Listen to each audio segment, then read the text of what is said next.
আসসালামু আলাইকুম। পাট চাষের সবচেয়ে বড় চ্যালেঞ্জগুলোর মধ্যে একটি হলো আগাছা দমন। সঠিক সময়ে আগাছা নিয়ন্ত্রণ করতে না পারলে পাটের ফলন ৩০-৪০% পর্যন্ত কমে যেতে পারে। তাই আজকের ভিডিওতে আমরা জানবো কিভাবে সঠিক নিয়মে রাসায়নিক আগাছানাশক ব্যবহার করে সহজেই এই সমস্যার সমাধান করা যায়। আগাছা কেন একটি বড় সমস্যা? পাটের জমির প্রধান শত্রু এই আগাছা। এরা মাটি থেকে পাট গাছের খাদ্য ও পানি শোষণ করে নেয়, সূর্যের আলো আটকে দেয় এবং বিভিন্ন রোগ পোকার আশ্রয় কেন্দ্র হিসেবে ব্যবহৃত হয়। সূর্যের আলো আটকে দেয় এবং বিভিন্ন রোগ পোকার আশ্রয়স্থল হিসেবে কাজ করে। এই সবকিছু মিলিয়ে পাটের বৃদ্ধি ব্যাহত হয় ও ফলন কমে যায়। গবেষণা দেখা গেছে পাটের জমি বপনের ১৯ থেকে ৫৯ দিন পর্যন্ত আগাছা মুক্ত রাখা সবচাইতে জরুরি। আগাছানাশক প্রয়োগের সঠিক সময়। আগাছানাশক প্রয়োগের সাফল্য নির্ভর করে সঠিক সময় মেনে চলার উপর। এর জন্য প্রধানত দুটি ধাপ রয়েছে। প্রথম ধাপ অঙ্কুরোদ্গম। পাটের বীজ বপনের ১ থেকে ২ দিনের মধ্যে অথবা চারা গজানোর আগে আগাছানাশক প্রয়োগ করুন। এটি ঘাস ও চওড়া পাতা আগাছা জন্মানো বন্ধ করে।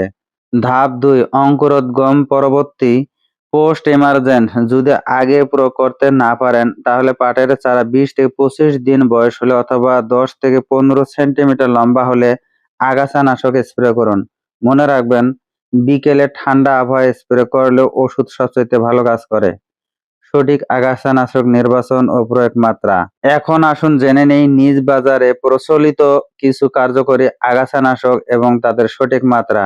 জমির আগাছার ধরন বুঝে যেকোনো একটি বেছে নিন।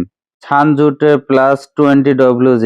এটি একটি জনপ্রিয় আগাছানাশক যা বপনের ৮ দিন পর হেক্টর প্রতি ৩০০ গ্রাম হারে প্রয়োগ করলে সাইপেরাসি ও পোয়াসি পরিবারের আগাছা দমন অত্যন্ত কার্যকর ও সর্বোচ্চ ফলন দেয়।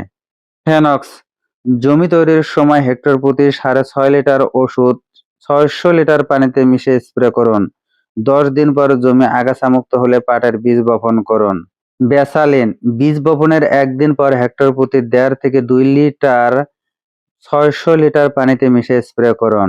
বিউটাক্লোর। বীজ বপনের ১ দিন পর হেক্টর প্রতি ১ থেকে ২ কেজি ৬০০ লিটার পানিতে মিশিয়ে স্প্রে করতে হবে। কিউলো 5 একর প্রতি ৪৫০ মিলি হারে প্রয়োগ করুন। এটি পাটের সব ধরনের আগাছা দমনে কার্যকর। Eyelet 15 WG। পাটের জন্য একর প্রতি ৮০ গ্রাম হারে প্রয়োগ করুন। এটি মুথা সহ সমস্ত আগাছা দমনে কার্যকরী। ফুসিলেট ম্যাক্স। ঘাস জাতীয় আগাছার জন্য এটি একটি চমৎকার সমাধান। এটি গাছের কাণ্ড, মূল ও পাতার মাধ্যমে প্রবেশ করে আগাছার জৈব ক্ষমতা নষ্ট করে।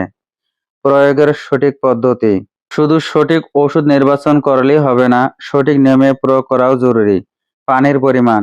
মনে রাখবেন, প্রতি বিঘা ৩৩% জমির জন্য কমপক্ষে ৪ ব্যারেলস বা ৬০ লিটার পানি ব্যবহার করুন।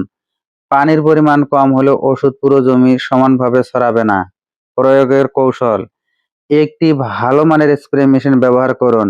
নজল এমনভাবে ধরুন যাতে ওষুধের কণা সরাসরি আগাছার উপর পড়ে এবং পাট গাছে যত কম লাগে। সমগ্র জমিতে সমানভাবে স্প্রে করুন। মাটির আর্দ্রতা।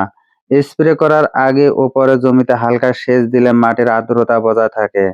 এতে ওষুধ ভালো কাজ করে। গুরুত্বপূর্ণ সতর্কতা। পাট গাছ বাঁচান। খেয়াল রাখবেন যেন ওষুধ পাট গাছের উপর সরাসরি না পড়ে। বিশেষ করে গাছের কচি পাতা ও ডগায় ওষুধ লাগলে গাছের ক্ষতি হতে পারে। গুরুত্বপূর্ণ সতর্কতা। সঠিক মাত্রা মেনে চলুন। কখনোই বোতলের গায়ে লেখা নির্দেশনার চেয়ে বেশি বা কম ওষুধ ব্যবহার করবেন না। প্রিয় বন্ধুরা, মনে রাখবেন, সময় মতো সঠিক নিয়মে আগাছা দমন করতে পারলে পাটের ফলন অনেকাংশে বাড়ানো সম্ভব। মনে রাখার মূল বিষয়, সঠিক সময়। বীজ বপনের ১ থেকে ২ দিন পর বা চারা অবস্থায় ২০ থেকে ২৫ দিন বয়সে।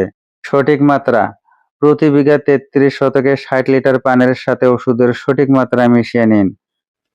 ভিডিওটি দেখে যদি বিন্দু পরিমাণ উপকারে আসে, ভিডিওটি অন্যদের মাঝে শেয়ার করে দিবেন। ধন্যবাদ।